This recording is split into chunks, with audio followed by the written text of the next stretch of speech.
Oh, the fuck happened there?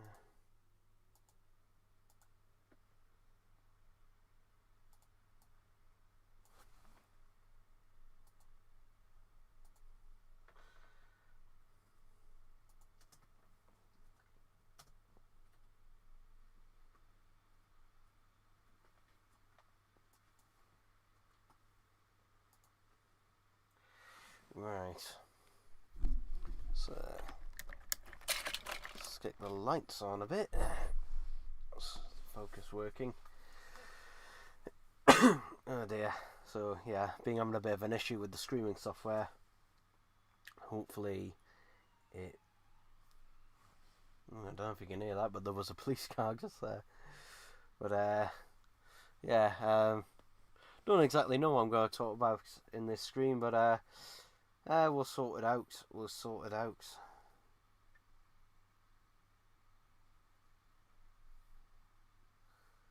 I think it gave it a thumbnail. But I'm not actually sure. I'll check on the YouTube. It doesn't let me change the thumbnail for some reason most of the time. I honestly don't know why. Okay, it's just the it's just the default one. Okay, it's fine. Also, apologies during this stream if I cough and that at all. I've got one of those coughs that unfortunately just doesn't want to bloody go away no matter what. So yeah, I can see that there's 2 people watching on that at the minute. What I'm going to do as well before I start is also tweet this out.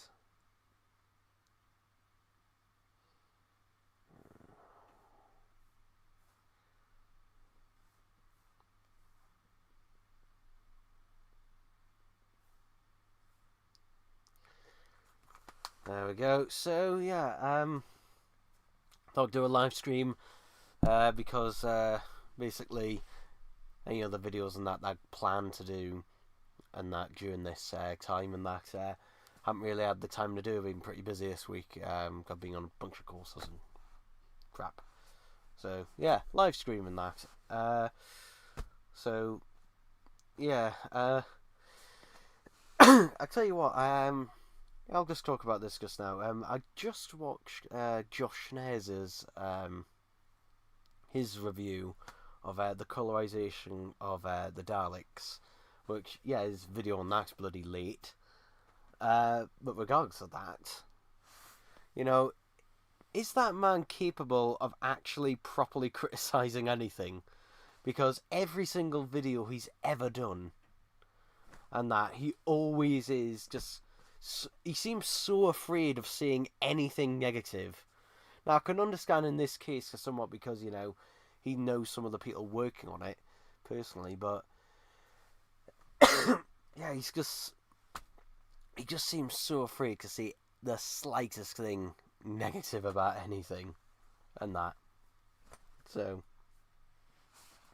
yeah, because like the editing in it is atrocious. It just is, and the sound mixing is just atrocious. It just is.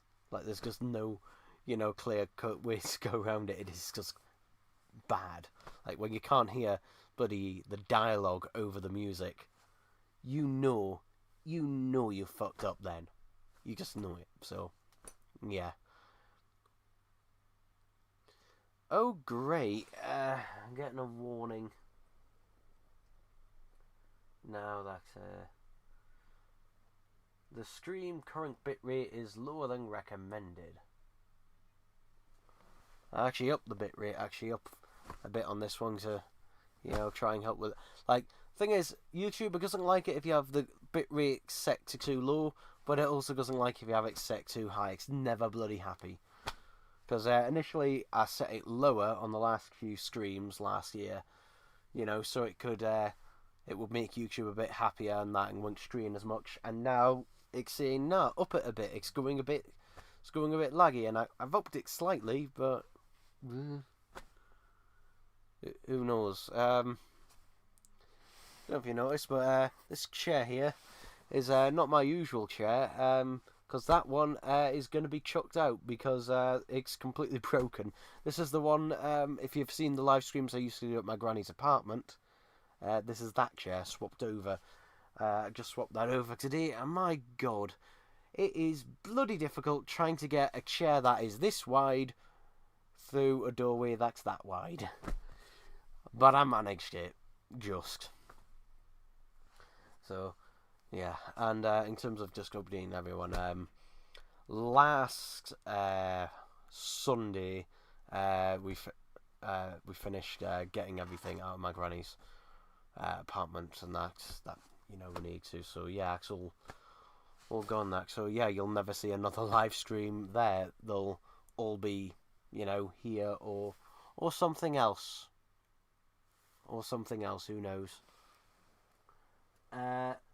Hello, Six Sec, Mr. Sasuke says.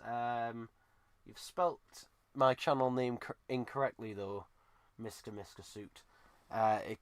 My channel name is actually spelt with a K, not with a C.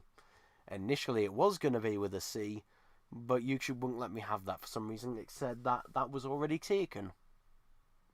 I've never found another channel that has that. Hello, Tom. Sorry, I can't even begin to pronounce that last name. Was it Kavinga? I don't know. Sorry, I'm dyslexic. So, yeah. So we've got some things coming in the pipeline. Because I completely forgot actually this month that we're getting the color animation. The colorized version of the Daleks is coming on the 19th. Which I won't be able to unbox it that day because I'll actually be in Blackpool for a couple of days. Though I should be able to unbox it on the 20th because that's when I do come back. 21st at the latest. So yeah, I'll be away during that time. But yeah, I think what else is coming out this month? I don't think Celestial Toymaker has a confirmed release date yet. And oh boy, that's going to be an interesting one. Like, I can tell you right away, when I do a review of the Celestial Toymaker, it's not going to be a positive one. It's not going to be a positive one. Like, unless things are completely different to what the trailer shows, which generally, you know, it isn't, because when they show it in the trailer, generally, that is stuff that is finished. So, yeah, but there's no, I don't think there's a confirmed release date for that. I don't think so yet. Season 15, yeah. Season 15 has a confirmed release date of 18th of March, I think. Now, I've ordered mine through HMV. Let's hope and pray that it'll be alright. Since it's, I think it's 7-disc set, so, hopefully, the thing is, the cardboard that they're made of as well now, it's just not as sturdy, because, I was actually checking some of the box sets and that, and the cardboard that they're made of, it just felt more flimsy on the newer ones than it does on the older ones, which, yeah, since the box sets are getting bigger and bigger, basically, there's an easy way to solve this I've been saying for years now, in that basically have 2 discs per tray rather than 1. And I know some people say, oh, I like to see the individual discs per tray, but it's a slight, very, very slight compromise. Because you can still mostly see the artwork and that on them, but it means that way that the boxes will be so much more sturdier, because they're not designed to accommodate, 8, 9 discs. They're made to basically accommodate 6, really.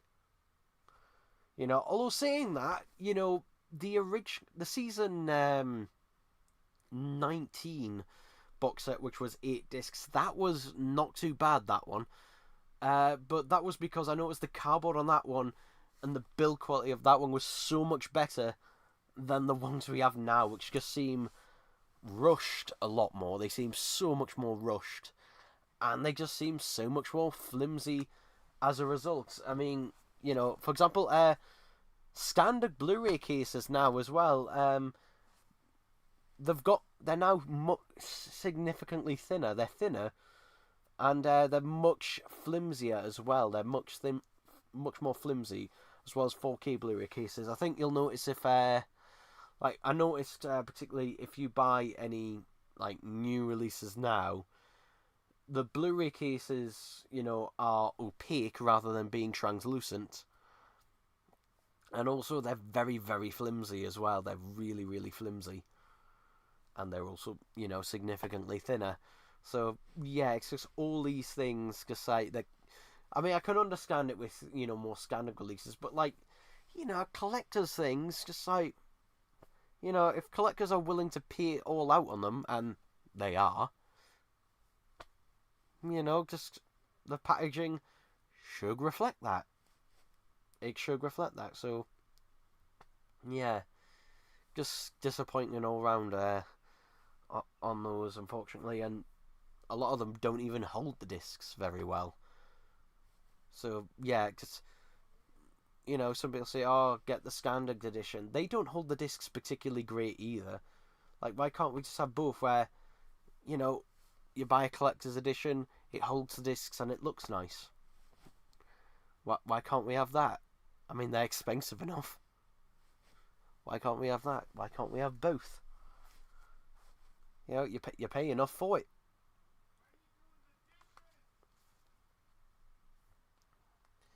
Let's have a look at the comments. Will we get the Imperial Daleks soon, like at B&M? Well, that's the thing. It would make all the sense in the world for the next lot of B&M sets to be Imperial Daleks. Like, say an Imperial Dalek and either Special Weapons Dalek or Emperor Davros, or ideally both. See, that would make sense, but Alder's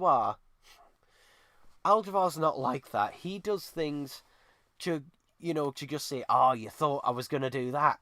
Oh, no. Just to be a, got you type thing, because he hates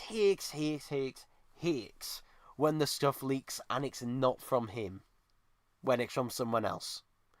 He likes to be, excuse me, he likes to be the one who gives all this information out, so that he can basically be held as the messiah of, oh, look at the stuff I did. And it does show when, if something is well received, he'll claim, that it's, like, look at what I did type thing.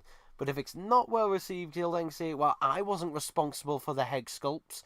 I wasn't responsible for this. I wasn't responsible for that. He kind of dodges it. At the end of, I'll say this, Alderaan, at the end of the day, you are in charge. You are in charge. It is your responsibility. Okay? Basically, you are in charge. It is your responsibility. And before someone mentions, yes, I know I need to go to the barber. But, basically, it's Alderaan's responsibility at the end of the day. And the thing is, he brought it on himself. He did bring it on himself. A lot of people say, oh, it's not his fault. Well, it is. But the thing is, if you look at my reviews from back in the day, from, before 2019, if you look at my reviews before 2019, I would blame character. I would say character, because, while, people did know of Alderaan, he didn't present himself, as being the be-all and end-all of it, of that. I was basically complaining to a faceless corporization. But ever since 2019, I've been complaining to Alderaan, because, if he wants to be the face of, the Character Options Doctor Who merchandise, and, he is in charge of that, and he wants to be a public figure, and that, then he is the one who is going to get the complaints. That is just the way it goes, unfortunately. But, yeah. Now, in terms of Imperial Daleks, obviously we had those prototypes shown that were leaked out, but we don't know really much about them, when they were made and what will happen with them. And, yeah, it could be just one of those things that, they were just prototypes that were just floating about. and nothing may ever come of them, or something may come of them. We don't know. Now, in terms of Emperor Davros from Remembrance of the Daleks, will I think that'll get a release? Yes. When it'll get a release, I don't know, and where it'll get a release. Because is it possible for it to get a B&M release? Yes, it is possible for it to get a B&M release. For example, we had the K1 robot. People thought nothing like that would ever get released at B&M, but there you go. Because the Emperor Davros, you know, is mostly a rotocast figure. It's mostly a rotocast figure for the most part. Like, the main body of it is just one piece. And then the Davros is just a separate piece that plugs into it with then the lid and then the base. So, you know, it's possible. But if it was, it probably won't be packaged with a Dalek. It will probably either be packaged with a figure, you know, a standard figure, maybe a 7th Doctor or something like that, or another Ace variant or whatever. But I'm leaning towards more that if it does, that'll be an online exclusive. That'll be an online exclusive, possibly. So, yeah. But, you know, either way, you know, I'm gonna pick it up. I'll pick it up. But don't fuck it up, Alduar. Don't fuck it up. Like, in terms of improvements that could be done, basically the painting on the wires is, you know, is really the only real thing that you could really, I'd say, improve with it. And maybe have the dot on the eye, the pupil on the eye, although that could be a thing of, you know, possibly it would look a bit weird or not being able to do it that small because of the scale of it. So I can understand why, you know, it might not have a pupil on there. So there's those possibilities. But yeah, in terms of a release, very possible. Very much possible. And we know the molds were found and exists. So yeah, but when that'll actually become a thing, fuck knows. But we can hope. Like, this year is the earliest I would say that we actually have a chance of it having a release. But as I said, I mean, we waited essentially 2 years well, I say that 18-ish months for the Fugitive Doctor figure, because that was originally meant to be like a late 2022 release. That was originally, like, in terms of on the playing cards of its release slot. But obviously we've only just got that now, and hopefully we'll get another online exclusive this year, because when you think about it, really, like, you could argue we only had one exclusive last year, or you could argue we had none. And the reason is because the Power of the Doctor 2-pack was meant to come out in December initially. It was meant to come out like in time for Christmas, but then got delayed until January. But it was up for pre-order, I think, in December. I can't remember off the top of my head. But yeah, so that one was slated for basically to come out at the end of 2022. But yeah, we've got nothing else in 2023. You know, it would be nice if we did get a couple of online exclusives a year. Because, I mean, also it would be nice if we got some 60th anniversary merchandise. Because, you know, essentially, what did we get? We got this. And this is now, well, it's supposed to be releasing at Argos, but I just checked on my phone earlier, and still, it's still not available for you to click and collect in any store, or get it delivered either. So yeah, and in terms of, got it underneath here, the online exclusive version, yeah, most people were screwed over with these. And in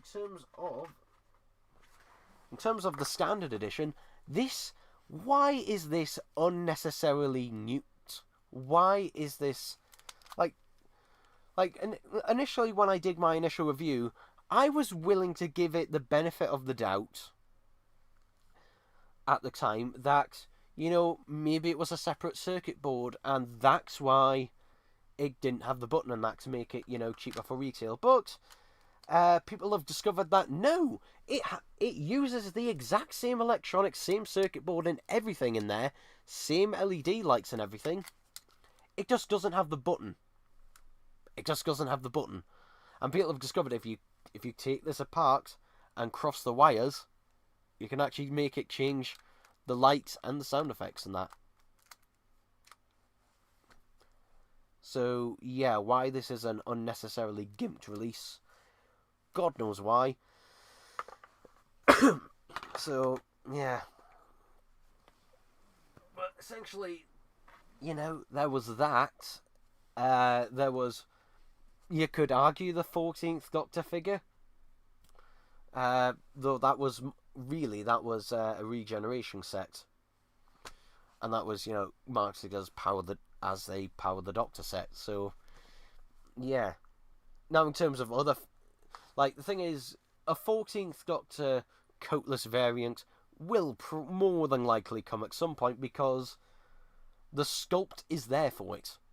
The sculpt is there for it because, basically, if you don't know, if you look at the original renders and also the figure itself, you'll notice the waistcoat has detail sculpted all the way around, including round the backside, including the belt loop and that at the back. Why is this? Well, it's simple. It means that basically all that has to be done for a coatless version is to basically swap the arms for standard shirt arms. And to be honest, he could probably just get away with using already existing like shirted arms. For example, the Keep of Traken 4th Doctor figure probably could use the arms for that, and boom, there you go. There's a coatless version. And at the time I predicted that would come out at B&M. But then we found out we were only getting one 3-pack at B&M. And oh boy, that 3-pack. I mean, I did a review of that last week, but yeah, that 3-pack's no. But basically from what I've heard, and take everything with a pinch of salt, but basically, and the thing is, I did predict this as well, B&M essentially looked at the numbers. Dalek X sell out almost immediately. 3-packs sitting on the shelves to the point where you can still go in many B&Ms and get the 2022 3-packs for the most part. Less so the 8th Doctor one, but the rest of them, yeah, you can pretty much find them for the most part if you look around hard enough still. Particularly the Whittaker ones, the Jodie Whittaker one, tons of them. And yeah. So yeah, basically what B&M did is looked at that and went, screw that, you know, like said, double the amount of Daleks we order, not in terms of variety, but in terms of just like the order, basically, rather than having one batch of them, they had 2 batches. They essentially had double the amount. That's why the boxes on the pallets had 12 Daleks per box, per set, rather than 6 of them per set. So yeah, we had essentially double the amount. Might have even been slightly more than that, I don't know. And basically, the 3-pack essentially remained at the same number it was initially, and I think it was the same with the TARDIS set. That one was at essentially what it was beforehand. So yeah. And in terms of the TARDIS sets, now, will we see a TARDIS set at B&M this year? Yeah, probably. I mean, if the Fugitive Doctor TARDIS set, you know, shows that there is still an appetite for TARDIS sets. I mean, but, yeah. Now, I've got it here, actually. So, ooh, God, there's bloody dust everywhere on it. Now, the thing is, this box, I think, is better than... God, there's bloody dust everywhere. In terms of packaging design, this is a smarter way to go about it if you wanted an open window box. because you've got 2 bits of solid cardboard, which is thicker cardboard than it used to be. And, you know, you've still got a bit of open window, but it's a lot sturdier and that as well. This is not a bad design for it. But, yeah, in terms of electronics, make it electronic. Like, make it electronic. You were able to do it in 2022. Why you couldn't do it last year? Why on earth you didn't do it for the bloody online exclusive? There's no excuse for that. Like, B&M... Okay, you've got a bit of an excuse there. You could say budgeting. Budget, you know, the budget wasn't there. Online exclusive, you got no chance. Like 40 quid to say no, absolutely not. So yeah, basically there you go. Like B&M, you may still have a little bit of leeway, but if we get another bloody online exclusive TARDIS set and it isn't electronic. Yeah. And the thing is, I didn't realise that until after I'd ordered it. And to be honest, I was kind of debating that. And it annoyed me because I forgot to use a £10 voucher. I had a £10 voucher I could have used and I didn't. So, yeah, in terms of stuff like that, it's just irritating to no ends. And I know a lot of people say, oh, you know, give the license to this toy company, give the license to that toy company. They'll do a better job. The thing is, it's not the company that's the problem. It's not the thing is, Character Options can do good stuff. They absolutely can. Alderaan is capable of doing good stuff. He's capable of doing great stuff. The problem is he just isn't doing it most of the time now. So, yeah, it's just really irritating. Like, 2023 sets, I had a problem with every single one of them. And some of them, you know, some of them were more minor, but a lot of them weren't. A lot of them were more major. I think probably the best figure, and the one I had the least problems with, was the Dalek Sec figure.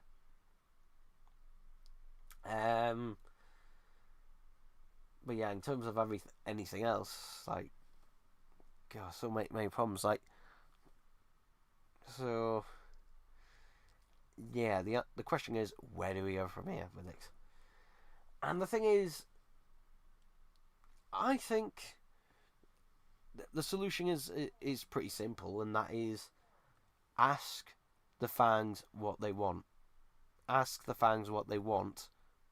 Or look at all these lists. Like, there's tons of videos of people, you know, doing lists of figures that they want and stuff like that. But Alderaan, you know, says he listens to people. He doesn't. He'll come up with some ideas and then ask the same, like, 4 or 5, you know, yes people that he always asks. And they'll always say, oh yeah, that's brilliant, and then that's it. That is it.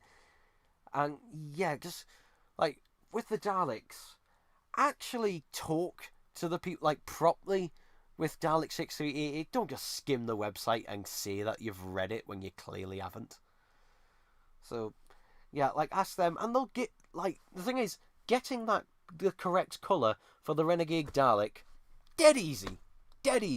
I asked a friend who already knew, but if I didn't, I would ask them. I would ask someone on Dalek 6388 or someone else, you know, what paints to get and that. And that was dead straightforward, dead easy. There you go, job's done.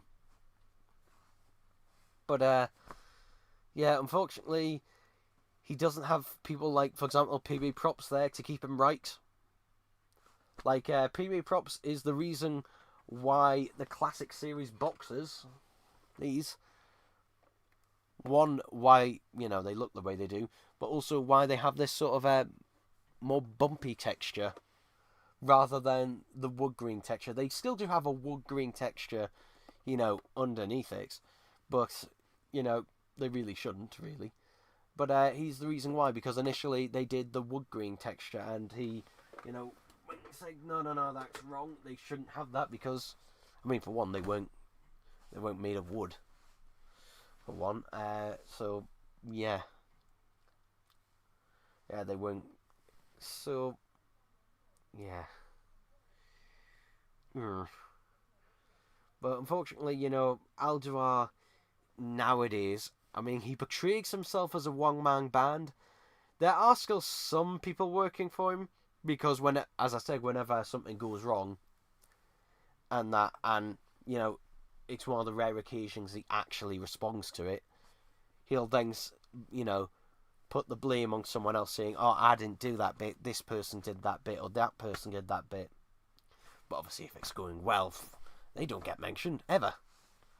Yeah, Algarve only seems to mention other people, and that when it comes to making the figures, and that when it's time to do the blame game. At least that's what I've noticed out of every interview he's ever done.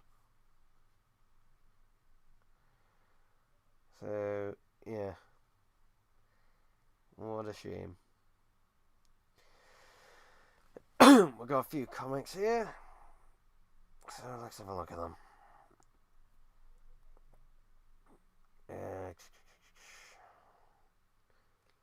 Mr. Sook says, "I hope we get comic Daleks like Zeg."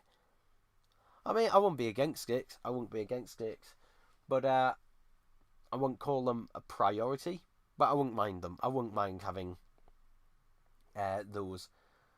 And yeah, with the way Alduar's going, because he talks about going back and saying that the numbering doesn't matter, and doing different Dalek variants from the past, because obviously I think he's also realised that, particularly once we get to the Bronze Daleks, there's even less variation. There's obviously variations in the Bronze Daleks, there always is, but it's less and less and less and less noticeable with each one. And then you've got the Paradigms, and and obviously the Imperials, and then that's pretty much it in terms of more major variants. So yeah, but that could be something he does. They do have, but it depends also on licensing as well, because they do have the license to some comics, but not all of them. So kind of depends with that one. Blah, blah, blah, blah.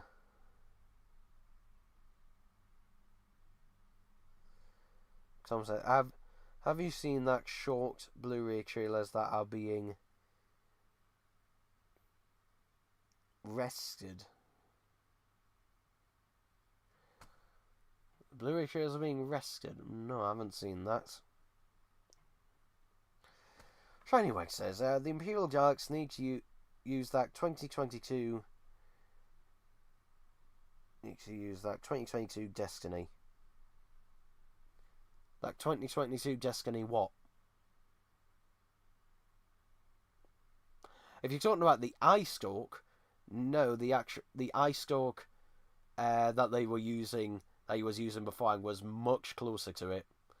The Destiny ones not so much because of the shape, mainly the shape of the ball at the end, and also the way the discs are. The one he was using before was actually closer. To be honest, he could just reuse the one he used on the Renegade, to be honest, and repaint that. That was on the Renegade release that came out last year.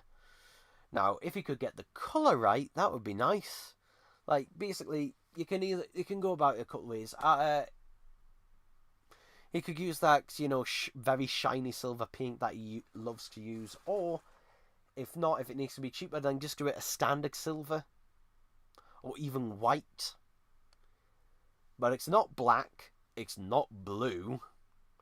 They're actually, they are reflective. They are essentially chrome. They're reflective.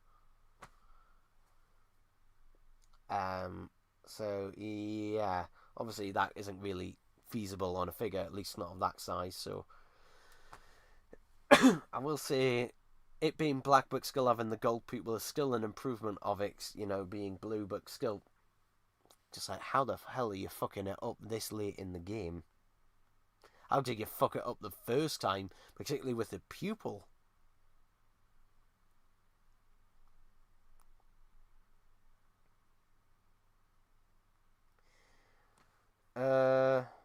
Yeah.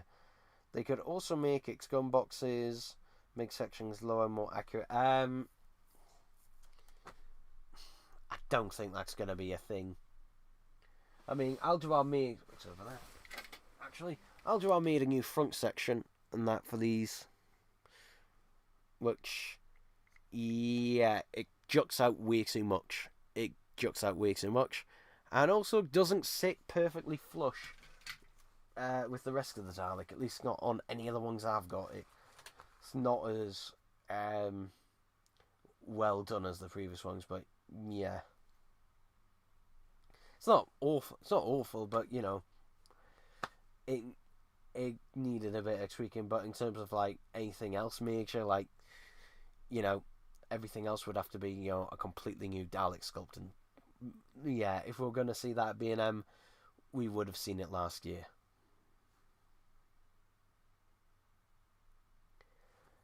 Hope as well for Resurrection Daleks. Some mesh in the nice raised piece, yeah. He's not going to fix that. He's not going to fix that. In fact, he's not even ever going to... He still hasn't admitted that it's wrong. In fact, I don't think he's addressed it really at all. All he's done is mention the new section, but yeah, so far, at least on every interview I've seen, hasn't mentioned that it should have the mesh on it. Because it is just a continuation of the mesh. But yeah.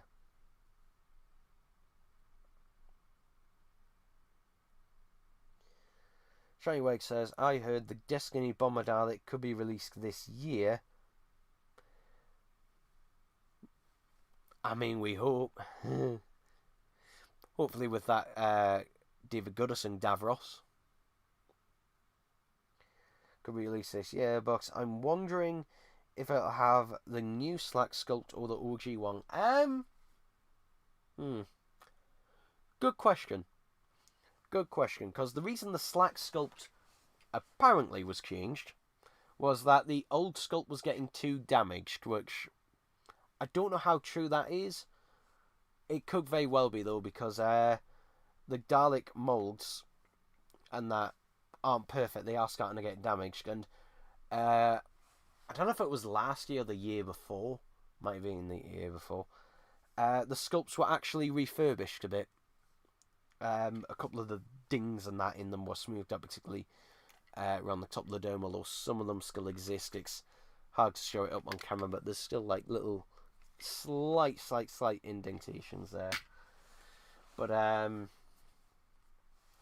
yeah, it depends, because the way that worked is that was actually a separate Slack piece that had holes in it for the bombs to kind of be slotted in and glued in. I think, unless the bombs were just glued onto it, but I don't think that was the case. I honestly don't know. I don't know whether they were just glued on or whether they were slotted into place. I'm assuming they were, but yeah, it depends. It depends. Obviously, you could just, regardless of whether he has the molds or not, it's Alderai he might just make a whole new piece for the sake of it, like he did with that Terror the Zygons Fourth Doctor. So, who knows in that regard. Excuse me.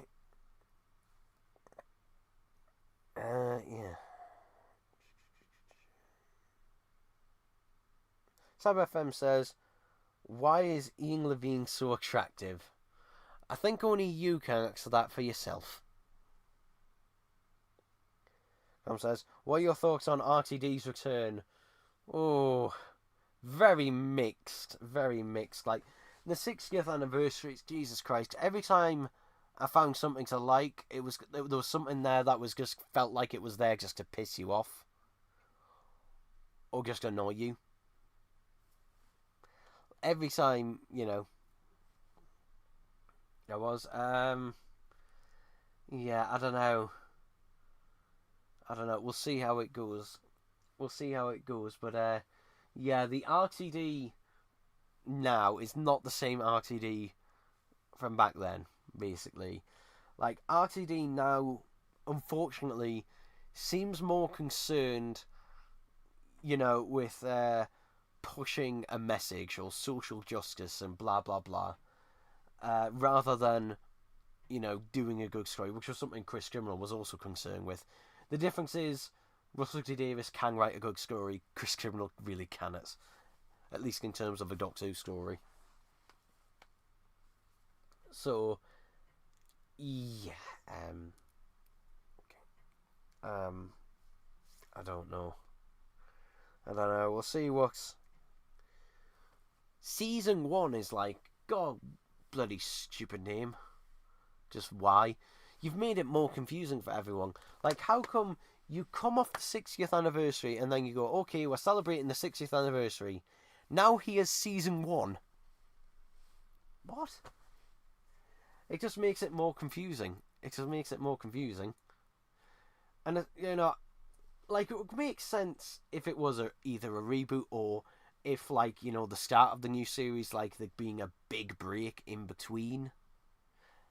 But there isn't. There's been no break whatsoever. And every single series of the new series of Doctor Who was on Disney Plus before the 60th anniversary specials. It was on there before then. So yeah, if someone's confused, then fine, you can go look up the older stuff. Like when they brought back Futurama last year, they just continued off where they left off. They didn't go, right, let's go Season 1 again, and that would have made, more sense than that, with still being Stu, but still, like, I just don't know why. Whose decision was that? Was it Disney's? The thing is, either it's RTD's decision or it's Disney's decision. It's one of the two. It won't be the BBC's decision because, why would it? It would just bloody confuse things unnecessarily, but it's one of the two. I'm leaning more towards Disney because it does seem a bloody stupid decision they would do. Mr. Valeska says, how do you feel about Millie Gibson leaving Doctor Who? Nothing. Absolutely nothing, because we've only had one episode with her, so I can't really judge. And the thing is, people seem to forget, like, during the RTD era, apart from Rose, we had a different companion every series, so it's not that unusual. Obviously, each series is shorter, considerably, nearly half the length, pretty much. But, yeah, like, before I even get to know her as a companion, just cannot really say much on the matter. I've got really itchy nose now. Mr. Velasquez says, what is the most disgusting looking Doctor Who monster? I think it is the new womb thing from Series 14. Disgusting looking. I don't know. I've never really thought about that. I've never really thought of them of looking disgusting. Really. Like, for me, it's just like, is it a good design or not? And if it's designed to look disgusting, then I'd say it's done its job.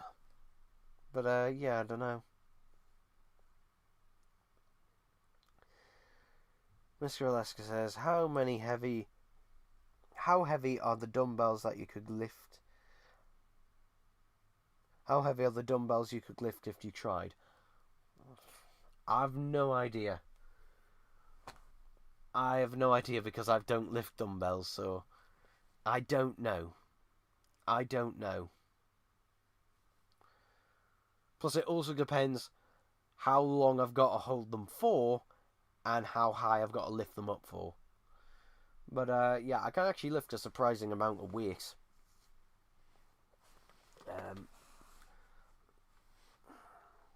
But I guess that's basically because I have to move stuff around quite a lot and carry stuff. My mum uses me as a literal packing mule whenever she takes us out. Or anyone else out. She doesn't carry anything. There we go, put that in charge. Cyber FM says, Daddy Six Sec. Okay. Tom says, we are the B-Tech boys, we're making noise. Okay. You're not one of the B-Tech boys, though. The actual BTEC boys in real life was my double BTEC level 3 IT class. Yeah, that's where that song actually came from. That's what that song was about. Mr. Valeska, I just paid 30 quid for History of the Dark set 16/17. Is that a good price? Wait, 16/17? You mean this one? That is currently reduced to $16.99 in B&M. Now, I know that a lot of B&Ms are sold out of these, but I do also know quite a few B&Ms. There are still a few B&Ms that have them in, so if you look around, you might be able to find them. But even regardless of that, they've been in the shops for months, so if you still didn't have one by that point, what the hell were you doing for all that time? But, yeah, no, I would not say that was a good price. Absolutely not. If it was like a year or two down the line, then yes. But now, not at the moment.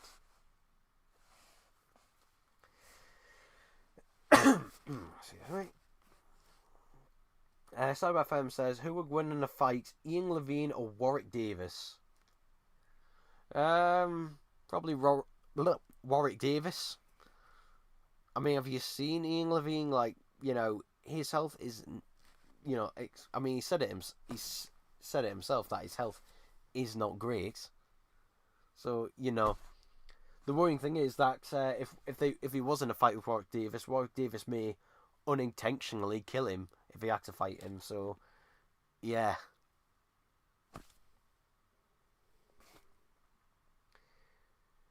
Tom says, they are no longer making little trailers for the classic Blu-ray season releases like the recent one with Leela. They're not happening anymore. Yeah, that's odd because Russell T Davies was a big fan of them and he loved cross-promoting them. So, I don't know. I don't know what I think about that. I can understand why, but also they cost, like, you know, a lot of them cost next to nothing to make. In terms of that. Like, they cost tuppence to make, so, yeah, I don't know. I would have thought it would have been either scale them back a bit, because they did keep getting more and more elaborate. You know, but, yeah, I don't know. I don't know what I think about that. Excuse me. Okay, I really hate the heart at the bottom, because it covers up the last comment, so it's really hard to bloody read it. Shiny Wag says, no, that Renegade Eye from 2023 was shit. It is. The discs are so inaccurate. The Destiny Eye was much better. Not really to the shape of it, because the discs on the Destiny Eye were spread much further apart, and also the overall shape of it. Because on the desk, have I got one nearby? No, I don't. But it wasn't perfect. It had a little bit too much of a lip, but to be honest, it was good enough. And to be honest with Alduar, if it's good enough, I'd say stick it good enough, because otherwise he tends to fuck it up. To be honest, that original that original Renegade Eye he made back in 2012 for the Remembrance 4-packs, if he made the ball at the end the teeny tiniest bit bigger, like only a teeny tiny bit, it would be perfectly accurate. Unfortunately, he went in the opposite direction and made it too oversized. So, yeah. But that one's probably more accurate than either of the ones that came at B&M.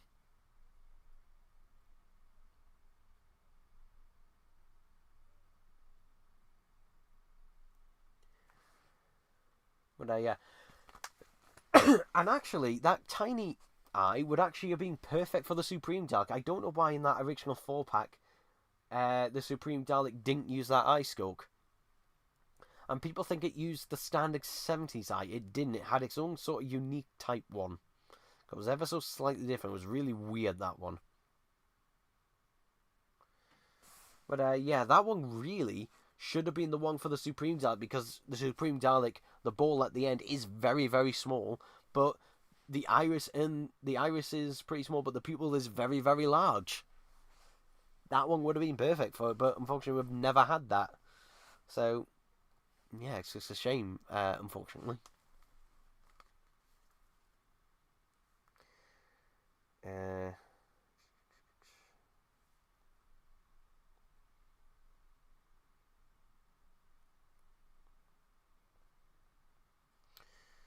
CyberFM says, should I ask Ian Levine on a date? I'm nervous. Well, CyberFM, if you're going to, I would say, get your skates on. Time clock's ticking. Not that I'm saying Ian Levine's going to die. I'm just saying, I mean, he will die eventually, but God knows how many years he has left in him. So, yeah, I'm hoping he has more because regardless of everything with Ian Levine, he is entertaining. He is entertaining. Even if what he says is complete utter bollocks half the time. Or stealing someone else's stuff. Like PB Props' stories. Is the chat loading up properly on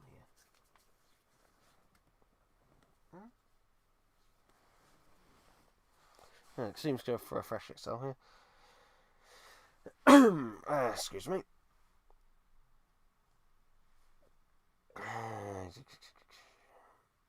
Tom says he agrees with me that RTD is totally different to the exciting from 2005 to 2010.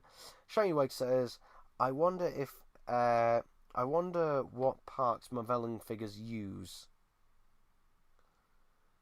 Looks like it could be from the Leela based figure. Could be. The thing with the Marvelling is the new piece, the main new piece, other than the head obviously, is just a big rubber piece that goes over the top, which obviously covers up most of that original sculpt, which is a clever way of doing it. Does Ian Levine's legs work? Now that is interesting because he is in a wheelchair. However, when he got the season 20 box set, he was shown in a picture standing up. So, yeah, I think his legs, he could be in a case of, he's on it, he's able to potter around the house. He's able to, make his way, maybe around his house, maybe with the use of a Zimmer frame or something like that. But if he ever needs to go outside, he can't walk for extended periods of time, so maybe he has to use a wheelchair for that. Perfectly possible, I don't know. But, yeah, I don't know. But I know his legs do work somewhat. Just Adam, I pre-ordered season 15. I reckon season 25 is next, then season 6. That's not a bad assumption to make, to be honest. I think they'll save season 25. I think they will for later, because obviously that's going to be a very popular one. It's the reason I'm doing it now. Generally what they do is they'll do popular season, less popular season, and season 15, while it's, I don't think it's anyone's favourite Tom Baker season, maybe some people's, it's still a popular season. So, yeah. Season 6, maybe? Depends on what the animation team have cooked up next, because, see what happens. Yeah. I mean, in terms of my predictions, I mean, the only 80 seasons and that we've got left is season 22. No, season 21, sorry, season 21. And season 25, so it's not a bad assumption. It's not a bad assumption. And, yeah, after that, it's just, we've then got 2 Pertwees. I mean, we've been hearing about season 11 for the longest bloody time, so who knows with that one.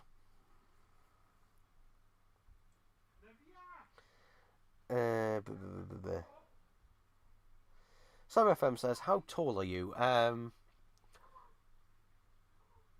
technically I'm 5'8", although normally I just say I'm 5'9" because, well, it's easier just to say that. Don't know if you can hear my dad there, but yeah. CyberFM says, do you play video games? I'm not a gamer, though when I do play a video game, it's generally one, I generally just get into it, and I'll play it all the way through. For example, in December/January time, I replayed all of the mainline PS3 Ratchet and Clank games. I replayed all of them. And also I played, along with Rift Apart on PC. Because I don't have a PS5, and to be honest, there's no real reason for me to get one, because the only exclusive game currently for it that I want is Spider-Man 2. And that'll most likely come to PC as well, because Miles Morales and the 2016... Is it 2016 that game came out? Well, the first Insomniac Spider-Man game, they all came to PC and that as well. So, and it's basically just to save money. I'll still use, a controller. I could buy DualSense if I want to, but this works perfectly fine. But, yeah, I'll save money where I can. Basically, like, if I don't need to buy a new console and save a few £100, well, more than a few hundred, to be honest. I was tempted by Black Friday sales, because I remember the PS5 did go down to £380, which, was tempting. It was tempting, but yeah, I decided against it. I thought, well, there's only a couple of games I really wanted on there anyway. Yeah. But in terms of consoles, if you look at my other channel, and this will be an upcoming video in a week's time, but I have 6 working PlayStation 3s. Notice that's working ones. I don't know if I have all the parts left over, but I did have some part. I have one that is essentially working but needs a new hard drive, and one that is just bits. But in terms of that, I've got 2 European launch models PS3s, UK/European launch model PS3s. Those are the backwards compatible ones. Got 2 of them, both of them fully working. Although one is missing the door and the PlayStation twistable logo. Unfortunately, one of them is. I've got 2 PlayStation 3 Slims and 2 PS3 Super Slims. Why, you might ask? Why have I got that many? What's the story behind all of them? Well, in a week's time, there's an hour-long video of my other channel which will explain everything, if you're interested. Tom says, I have 2 16/17 sets giving us gifts. I've already got one of those I'm wanting till next year to sell, like Mr. Valeska, for £40 plus. I mean, if you want to sell them, it's up to you. No skin off my heels. To be honest, I mean, me, I don't... to be honest, very rarely have I ever sold Doctor Who figures. What I used to do in 2018, I think I did it once in 2019, maybe. No, I only did it in 2018, actually. Yeah, I sold one of the 3rd Doctor TARDIS sets that I got, because, basically, at the time I didn't have enough money, really, to buy them all, essentially. So I bought an extra one to basically sell, which would pay for itself, and the other one, which it did, for the most part. I sold it for £40 at the time. I just put it up at, the price. Basically, I wanted the price I paid for it, so I put it up, starting bid at £20. Someone offered me 40. I was fine with that, so I accepted that. Sold it for £40. And, yeah, there you go. So that original 3rd Doctor TARDIS set at B&M, I ended up having 2 of them. I got 2 of them. Because, and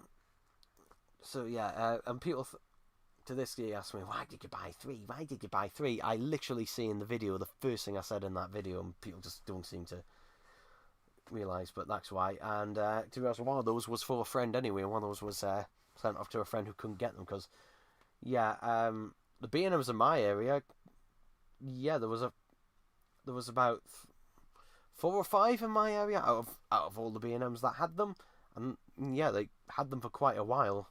But yeah, it just seemed to be my B&Ms got them all, and nowhere else did for some reason. I don't know why. Thankfully, that isn't the case now. I think they just weren't prepared on that. That was like a test. I think that was more of like a test run to, test the waters and see how it goes. Just about. I wonder Billy and Sophie Aldred will do season 25.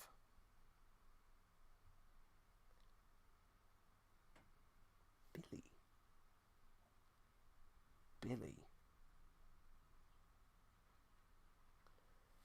Billy who? Billy who? Don't know.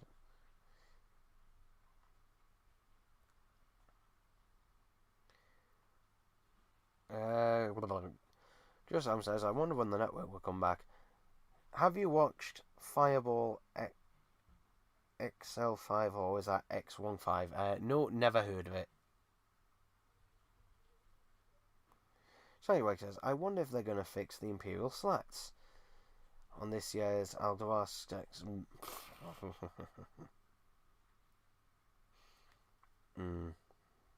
Well, where is it?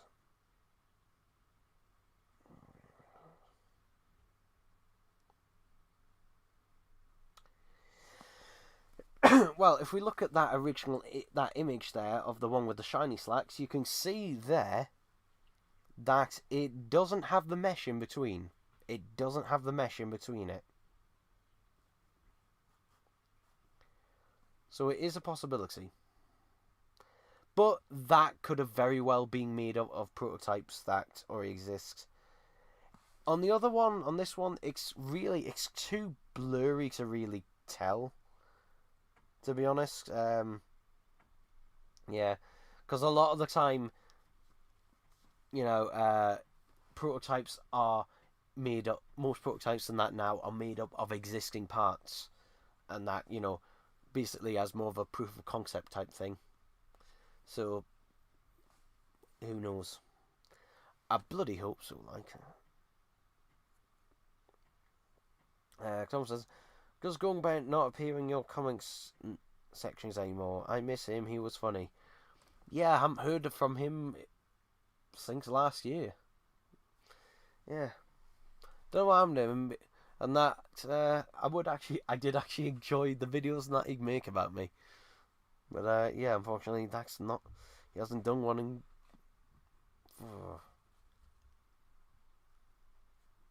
I'm gonna say 6 months nearly, maybe, I don't know.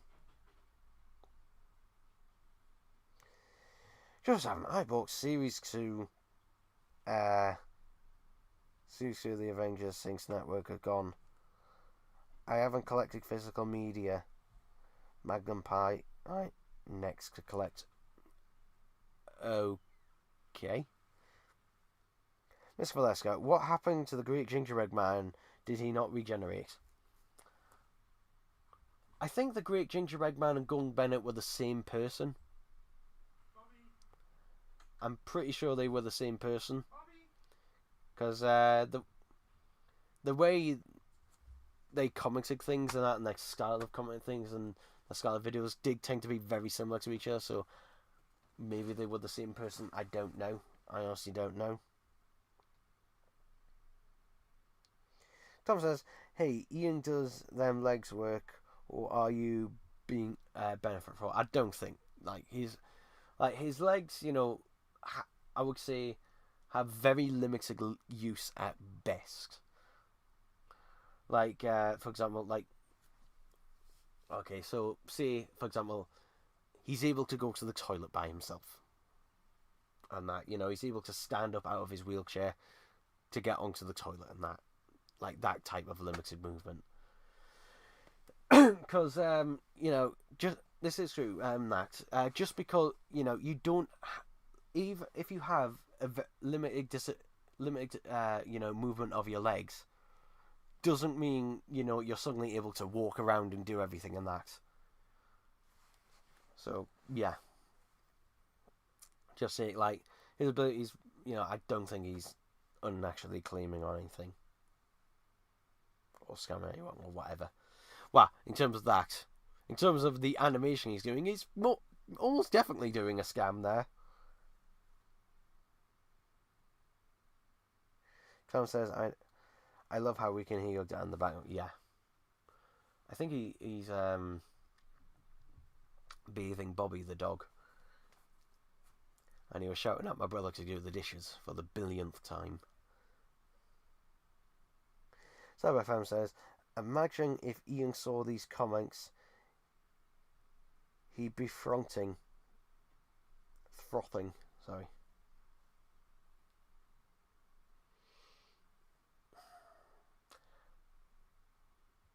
I don't think so, to be honest. I don't think so. I think Ian, is one of those people who can, like, comments like that. I think he can take it all right like that, to be honest. I think he's better ignoring it or anything else. I'll give him that. Yeah. Mr. Alessa says, I think the hit film Wonka, released last year, is a direct sequel to Doctor Who, as Roderick from Bagwell from Parting of the Ways returns to become the chocolate maker after surviving the Dalek attack. No. Yeah. Also, the biggest problem I have with Wonka is nothing like the character in either of the films, and is nothing like the character in the book either. Like, if you judge it on its own terms, on its own merits, it's a perfectly enjoyable film. But if you, it's one of those things that's just like, Hollywood has this obsession of, like, let's answer every unanswered question, even though it's more interesting not to know the answer. So, yeah. Miss Valeska, I just split someone's lemonade. I'm never recovering.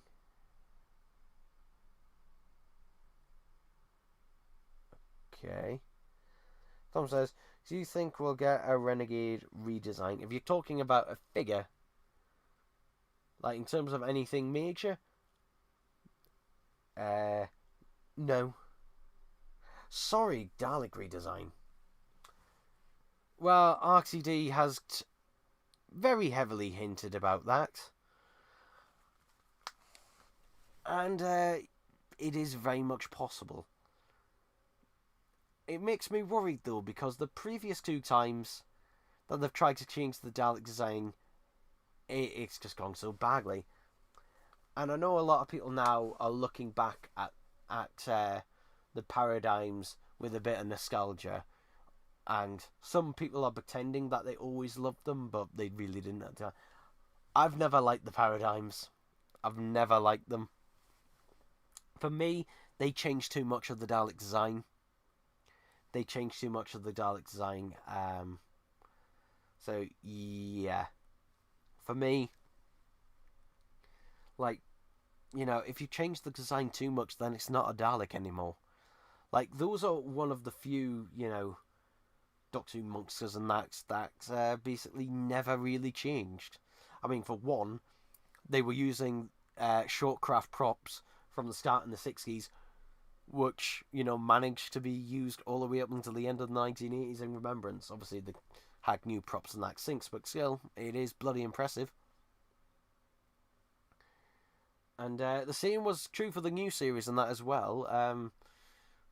Basically, some of the NSD hero props were used all the way up until the Capaldi era, and then after that we got these Bronze ones which aren't quite as good and are a bit more ropey around the edges, so we say, because they weren't designed for that.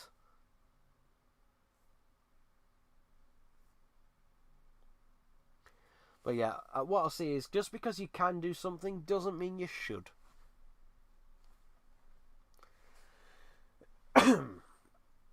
Yeah, also it's a massive investment as well because Dalek props are expensive. They are probably the single most expensive prop on the show. So, yeah, it's expensive because it means new molds, new props made.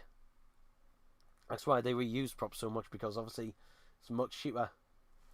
Infinitely cheaper once you got them done.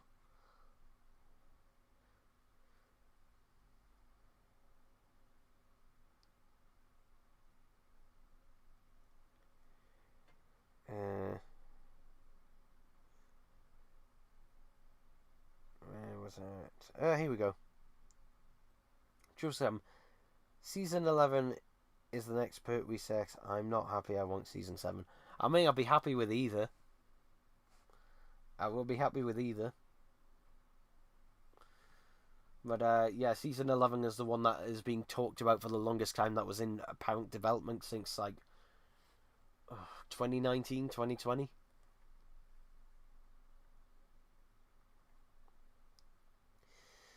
Oi, oi, oi, Mr. Velasco. Do you think the Daleks would be scarier if they had big legs? No. And you've commented that twice for some reason. Joseph, will Stephen McCullough take over the network company? Was that Mullan? Oh, sorry, Mullan. Thought you were talking about someone else there. I don't know. I don't realise. Mr. Valeska, who is your favourite Captain Hook?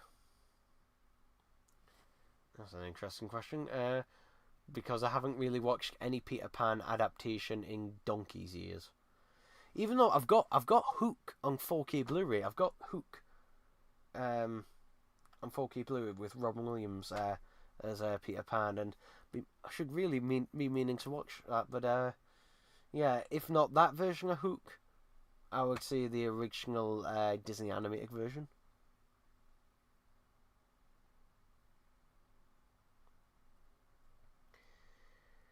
Tom says, Six-Sec the businessman.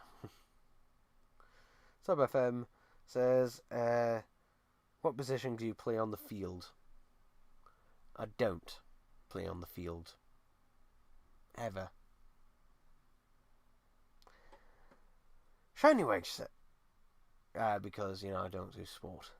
Shinyway says, I love, and if that's an innuendo to something, then you best explain which one. Because it can be to infinite ones. Anyway. Shinyway says, I'd love if we got an invasion of Time Sontaran troopers at B&M. They could re-release Commander Store. Yeah.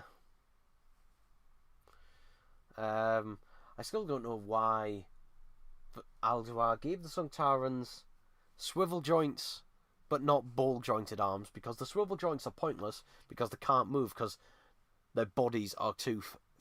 their bodies stop them moving, their torsos.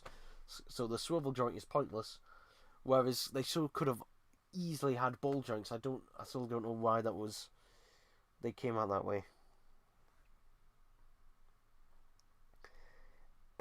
Tom says, Davros could suddenly get out of his chair and walk around and do stuff. Why can't Ian? Oh. Shiny White says, if they're going to re-release the Destroyed Remembrance Dalek, why not do a Destroyed Renegade instead of Imperial? I've mentioned this before, although it would technically be inaccurate to that. If they did that with a special weapons gun, that would be good. Tom says, Six-Sec, the film critic and businessman. Shywag says, if they redesign the Daleks, they should bring back the Necros proportions and give them a new colour scheme. NSKs are getting a bit old and outdated. Not really. People forget, the Grey Daleks were around for nearly 20 years. And the Brown Daleks have been around for just about nearly the same amount of time. So it's not that unusual. And even then, after that, you know, during the Wilderness years, it was generally grey Daleks and that, or variations of from then on. So not that unusual.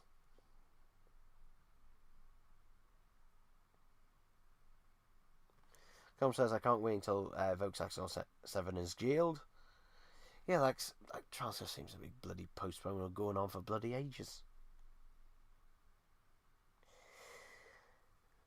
That says message redacted, so I don't know what that said. Is right. SubFM, I don't think there's anything wrong with the NSDs. They look now iconic. I'd like to see. I'm assuming that's meant to be liking Scare the Lie.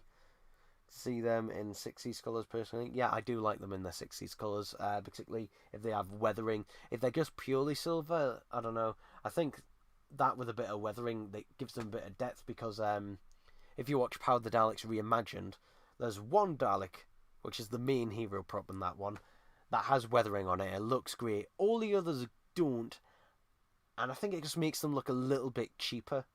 To be honest, they look less solid. I think that weathering just brings things out a bit more.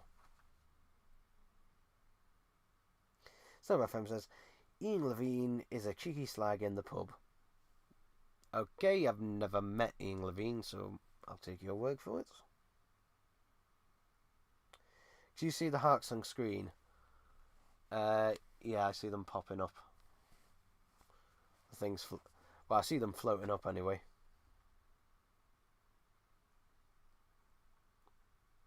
It's like he's feeling hearts.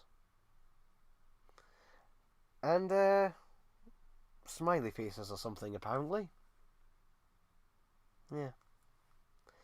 Another message redacted. So I don't know what that is. I don't know what that is. Yeah. Also, a problem I've got with this chair is it's a bit lower down. It's like an inch or so lower down, which doesn't seem like a lot, but does mean that I'm a bit lower down when it comes to being level with my laptop, which is in front of us. So yeah, there's either two things. One, I've either got to get used to it, or I've got to prop up this chair somehow by putting some new feet on it, or propping it up with some blocks of wood. Anyway, Sarah FM says, all the taking away comics call Ian Levine a slag. Okay, some says Jailer Kidney Figgler and Wife Killer. They weren't married. So, in fact, they weren't technically together at that point. And that. So, yeah. And we still don't know whether the kid she was carrying was his or not. I assume it was. If it wasn't, then could that be the reason why? I honestly don't know.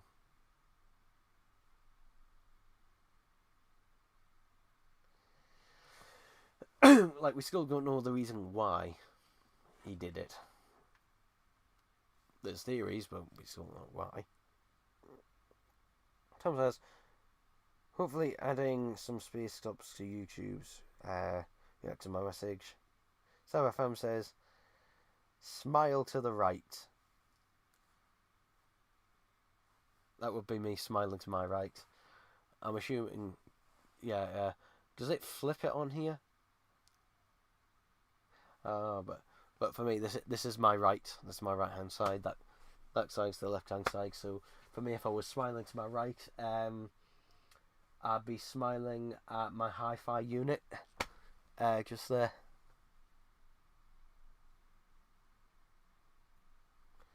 Tom says Christos. Tom says, so murder's okay then? No, it's not. Do you know how babies are made? Yes, and I cannot discuss it on YouTube, otherwise it will get taken down. And I'm not joking, it probably will. Because now YouTube, bloody hell, you're walking along eggshells most of the time. Me, not as many as most, since I'm not worrying about, you know, keeping a sponsor happy or advertisers happy, because I don't have any. So, yeah. Murder is okay if you're murdering folks, Axel 07. You see, the thing is that, basically, you know, if you want him to suffer for his crimes, I think Count Dankula gave him the best advice. If you watch his video on it, when he reported on it, he had no idea who he is, by the way. But if you watch Count Dankula's video on X, I think he gave him some very good advice.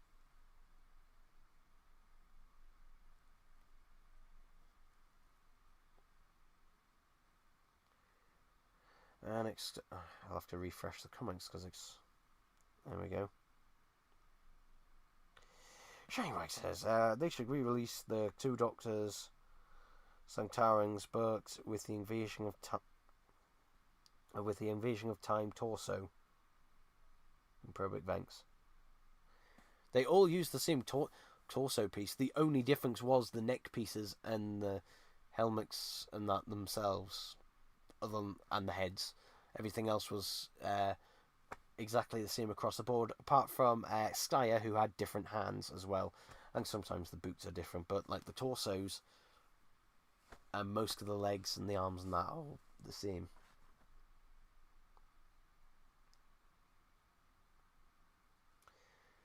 Someone says, such a good goofball. Someone says, I'll send you £10 if you whip your Willie on screen.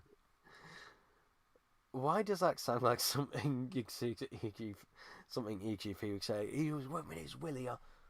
He was whipping his Willie on that McChicken sandwich thing. Remember that video? No, I don't need a tenner for you. Tom says, do your parents know you live stream on YouTube? Yes. Second question is, do they care? No. In fact, normally, the few videos my family have ever seen of my videos, they take the piss out of. But they don't watch my videos generally. CyberFM, just make a stream that's your Albi then? What? Tom says, what was the advice? Yeah. CyberFM says, I love Count Dankula, watches Maglags all the time. Yeah. The only thing is, a lot of the time now, I look at the video and just a lot of them now is like, because the Maglags, you kind of got to watch the since they're getting longer and that, it's getting harder to watch them all in one go, the whole video. Thing is, though, you kind of have to watch them all in one go, otherwise you forget things that were important at the start of the story, where you know, they come into play later. In the business, we call this foreshadowing. So yeah, basically just finding the time to watch ones that are bloody an hour or something length, just like, yeah, just find the 3 hour slot.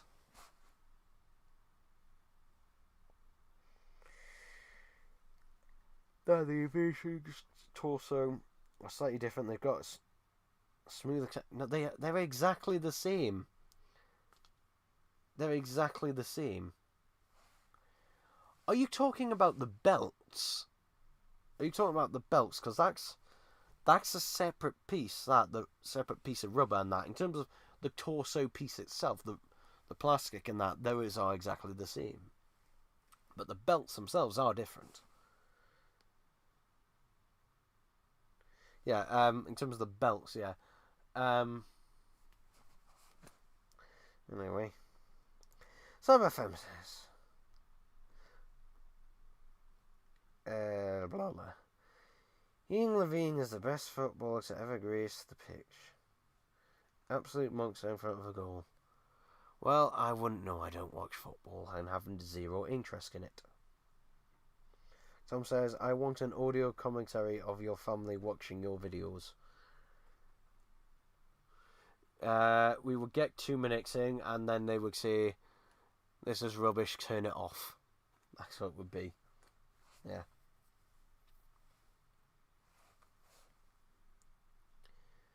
And I think that's we're all caught up there.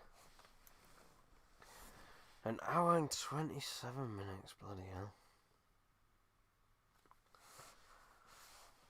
So yeah, tired after that. Been a long day today. So yeah, I think if I get to it, give it another minute or so, and there's no more comments, then I think I'll wrap things up there. Oh, we got another one. Cyber FM says, "What's your favourite Who episodes that most people say is bad?"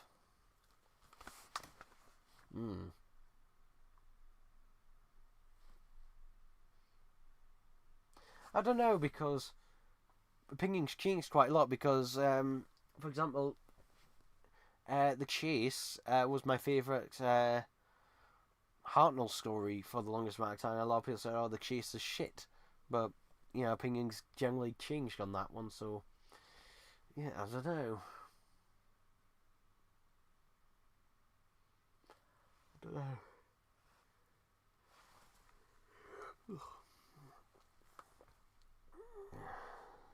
Bloody knackered. I've been up since 8 o'clock this morning.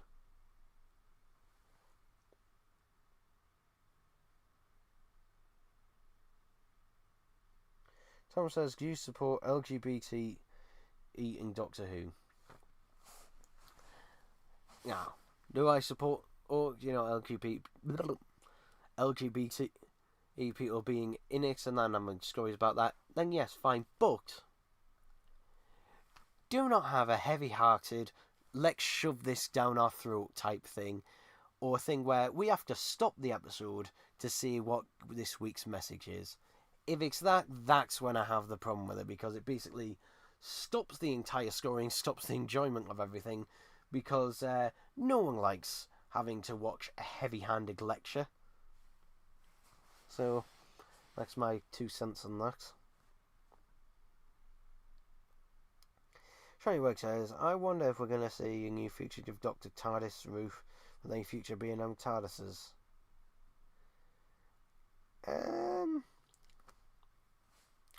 Depends if we have any more flattish roof variants. I don't know, because really, we've done the Baker ones, and that, and there's only really like very late Hartnell / Troughton ones to go left, and a few Pertwees really. So, don't know. It has got way too much wood grain on though. It should be smooth. It should be very, very smooth, but it's not. Because I don't know why I did it. Which is weird, because he did other roofs and he didn't add that huge amount of wood grain on. But yeah, I don't know why he did on that one.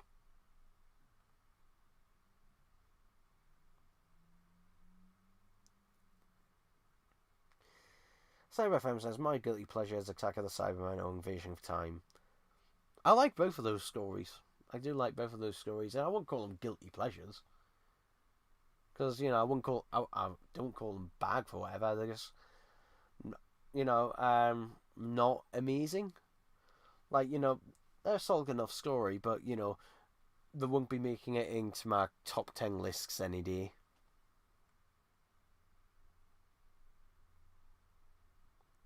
Cyber FM says, "But that's due to nostalgia, I guess." No, not really, because I rewatched Tomb of the Cybermen when it came out on Blu-ray, and I still enjoyed it. And I'm deliberately waiting to I'll rewatch Invasion of Time when its Blu-ray comes around, and I'll probably enjoy it just as much as well.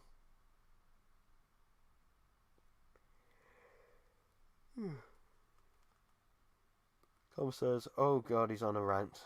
Tom says, "No person Doctor Who say." No, I wouldn't say that. I'd just say it depends on how it's handled. It really depends on how it's handled. Like, people complain about Bill. I think it was handled much better with Bill. infinitely better with Bill. Because, you know, there were still stories there. There were still stories. Not every story revolved around her being a lesbian.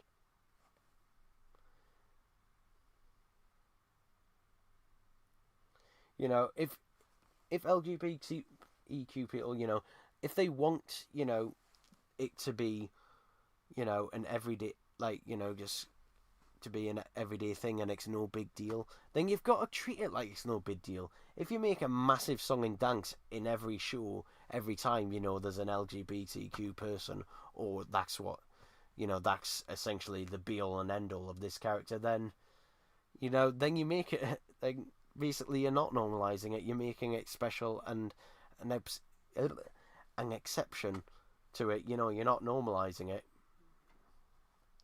You know, you just kind of just like, you just get, just like, you know, you can mention it, and unless it's relevant, then you don't need to mention it really again. You don't need to constantly keep announcing it or reminding the audience.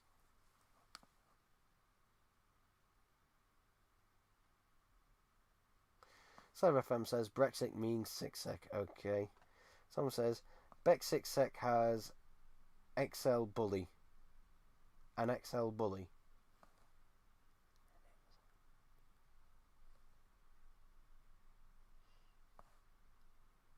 I don't know what you're on about.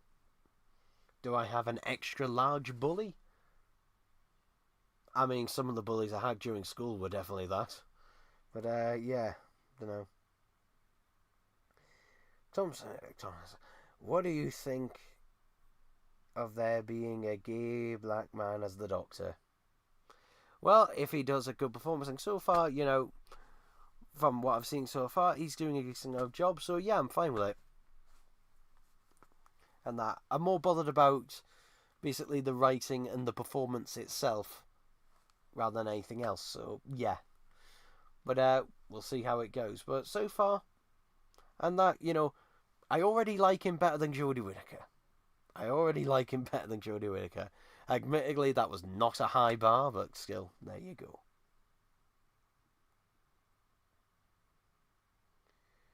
Tom says his answer should be spicy. I don't know. Shelly Wake says, I hope we get a moon-based Oxygen of the Cybermen at B&M as well. Why is Alduar so reluctant to do Cybermen? Like, the last time we had Cybermen was 2019 with the Silver Nemesis Cybermen. And that was a great set apart from the 7th Doctor figure, but overall, really good for army building and that. But that was like the last, you know, sort of dedicated Cyberman set. Obviously, we had a Cyberman in the 5 Doctor set, 2 variants. And we had the Earthshock set, which had, you know, despite being from a Cyberman story, had no Cybermen in it. So yeah, I don't know. Why haven't we had that Wheeling Space Cyberman made? Because there was a prototype of it, so the molds exist.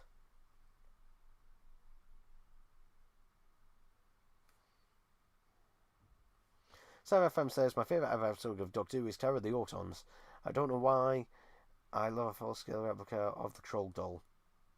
I've seen many replicas of that Troll Doll, actually, and some of them for not too much. I think one went on eBay not too long ago, and it sold for like £150, which is not bad, actually, for one of those.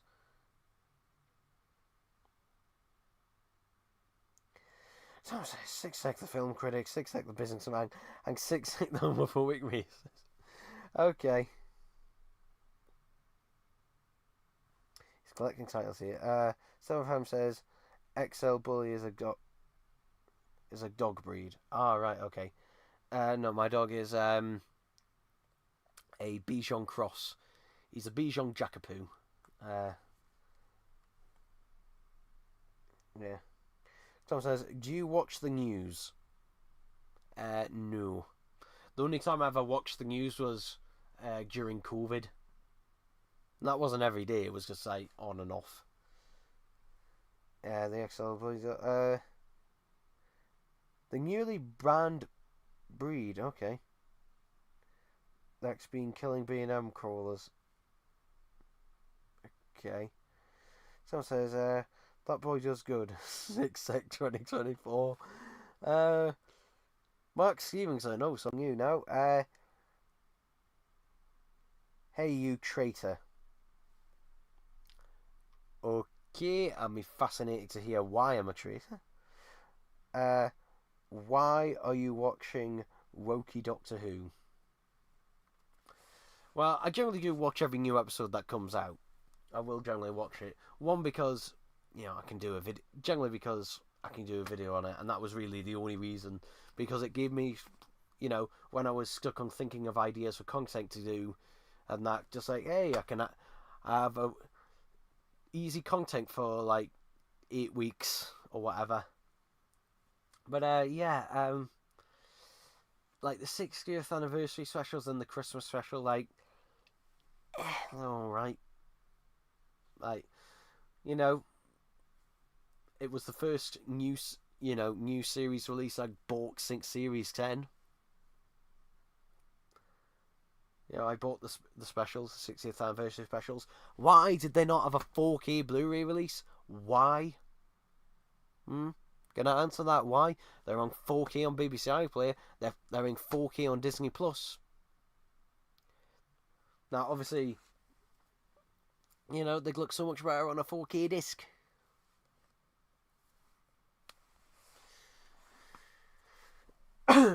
And I know that would also be a great way to actually. That would actually, to be honest, I was talking about this with a friend the other day. If they started doing proper, and I do mean proper, 4K Doctor Who Blu-rays, there's admittedly not many you can do currently, though as each series goes on, you'll obviously be able to do more. But I think that would increase the market overall for 4K Blu-rays and also the sale of 4K Blu-ray players in general. Because believe it or not, in terms of the UK, Doctor Who Blu-ray sales make up quite a big proportion of sales in the UK. Like, they're always in the top 5, and it's usually Classic Who, and sometimes New Who also makes it in there. A few times they've been number 1 as well. But yeah, I know a lot of people who in 2018 finally upgraded to Blu-ray because of the season 12 box set. I mean, I've been using Blu-ray and that since 20. It was either late 2011 or early 2012, one of the two. Whenever that Batman Begins and Dark Knight Blu-ray 2-pack came out, that's when I hopped on the Blu-ray train. And obviously now I'm on the Blu-ray and 4K Blu-ray train. But yeah, not every... Like, unfortunately, only a handful of Doctor Who stories can actually be, be released on 4K Blu-ray. Because unfortunately, you cannot really upscale things. Like, you can upscale things to the nth degree, but there's not really enough detail there for a proper 4K release. But also, mainly, there's not enough colour or, importantly, contrast information there to do proper 4K Blu-rays. It's just not feasible, really. But there are some. If it exists on film, then yes, it is. Spearhead from Space, for example, while it won't be true 4K, it would be an upscale. It would be able to get true HDR on there, which I think would benefit it highly. And so, yeah. But yeah, I don't know how many people jump on the 4K bandwagon. Calling it a bandwagon is bloody generous. It's like a bloody bicycle. Pardon me. I mean, if you haven't, you should. Just know that be wary, because 4K Blu-ray players are expensive, and also they're not the most reliable. So yeah, it is hard to incentivize.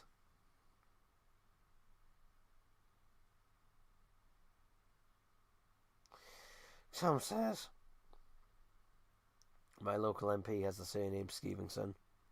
Okay. Shiny waits, but Tom, mate, he is right. Because people don't like that these messages are being shoved in their faces. No one like so acts like that in real life. Eh, I wouldn't say no one. Most normal people don't. Unfortunately, now we live in a world of bloody lunatics, who some people do act like this. A small percentage. Unfortunately, they tend to shout the loudest.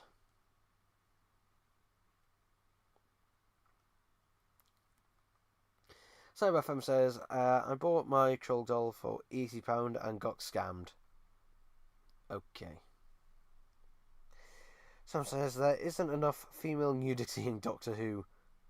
Captain Jack was naked at the end of Series 1. Where are the naked ladies? John Pertwee was pretty much naked, apart from a shower capping Spearhead from space. We didn't get to see did we see his bare backside? I don't think so. I think it was just above. I can't remember.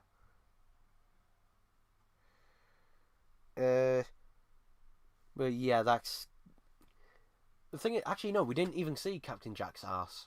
We didn't see his ass because RTD wanted a shot of it. Unfortunately, BBC One would not allow it because of the time slot, basically. If it was 9 o'clock or afterwards, then yeah, it would be fine. But at that time, yeah. Maxine says, get rid of Russell T Davies. Then you get the question is, who the hell do you get in then? Because the BBC, until RTD stepped in, you know, the BBC were just like, should we lay off Doctor Who for a while? And that, should we maybe even reboot?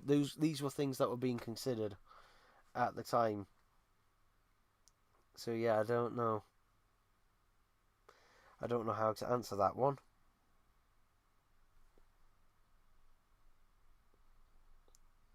SabFM says, and every character must be gay or in a wheelchair. Saying that, I mentioned this in a previous live stream. If you listen to most modern Big Finishes now, there's almost always a gay character in there. Even if it's a character who just shows up and says that they're gay and then disappears. I've noticed that so much in Big Finish recently. It's bloody weird.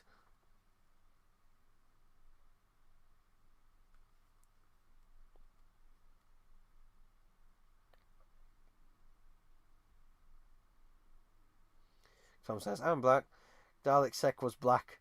Structure woke Dalek. The Supreme Dalek was originally black. Yeah, but now they're red. They went white for a bit, but now they're red. Well, who knows what they're going to be. Let's refresh the chat here. Right. Bugger, where are we at?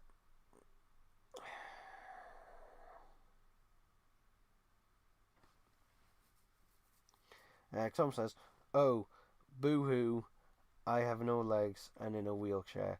Davros effect. Like, the thing is though, not a single person in a wheelchair was offended by Davros. Not a single person was beforehand. Like, no one associated being disabled in a wheelchair with Davros. Really beforehand. No one thought, oh yeah, they're the same thing. And I know a lot of people who were in wheelchairs who were pissed off that Russell T Davies, said, oh, people in wheelchairs can't be evil. Of course they can. Anyone's capable of being evil, whether you're in a wheelchair or not. So basically, you've got rid of representation RTD for doing that. So yeah. Plus, I know some people in a wheelchair who were very happy to play Davros in real life. I'm talking about like a convention that for fun and that. So yeah, basically he pissed everyone off. No one won. No one won with that one.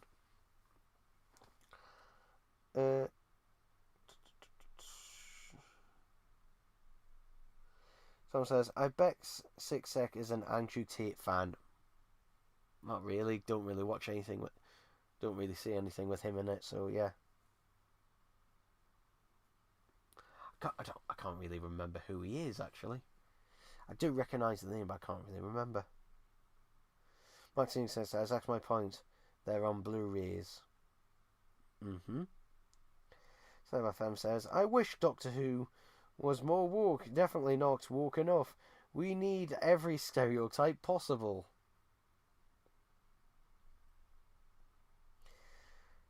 Sam says, how's the job searching going? Last stream I saw you just lost your editing job.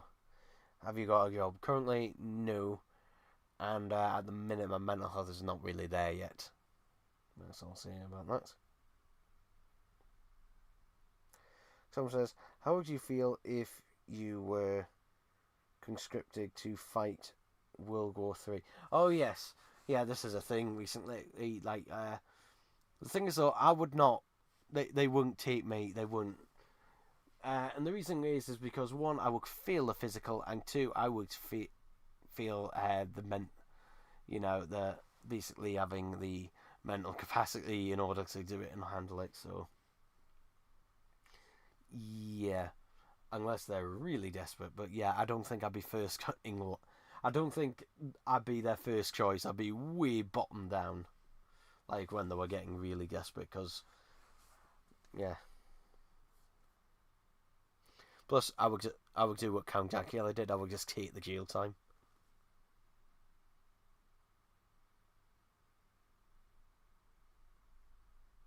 Maxine says, "Too Orgy going to be to me." What? I'm sorry, that's not a bloody sentence. Is that meant to mean too old you be going to? You look too old to me? Is that what it means? I honestly don't know. Of course, people in a wheelchair can be evil. I mean, look at Ian Levine.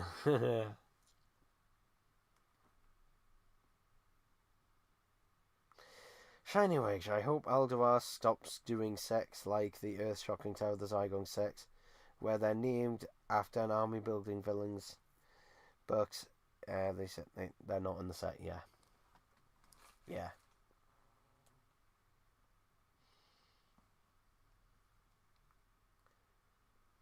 Oh, boy. Is that it, everyone? Can I go now? Is that it? My voice is going a bit. Yeah,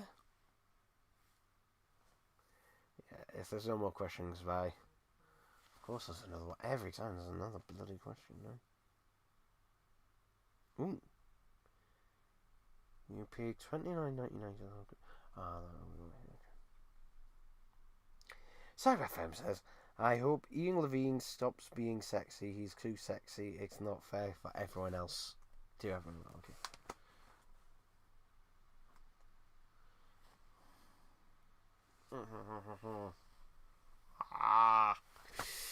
Oh god, is it? Are we done with questions now? I'm honestly getting bloody tired. Now, I did not sleep well last night, and I had to get up early this morning. Ironically, for a bloody course about helping you sleep better. Oh, bloody irony. Blah blah blah. Blah blah blah blah blah. Run to the other side.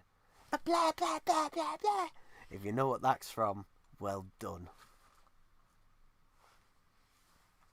Well done. So yeah, if there's no more comments or anything else. Okay, you had sleep thingy.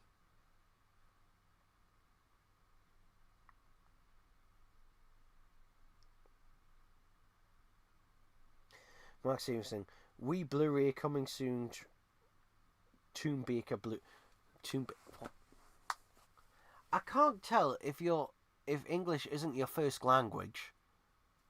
or you're just shit at typing sentences, or whether you're a troll. I honestly can't tell. I honestly cannot tell at the moment.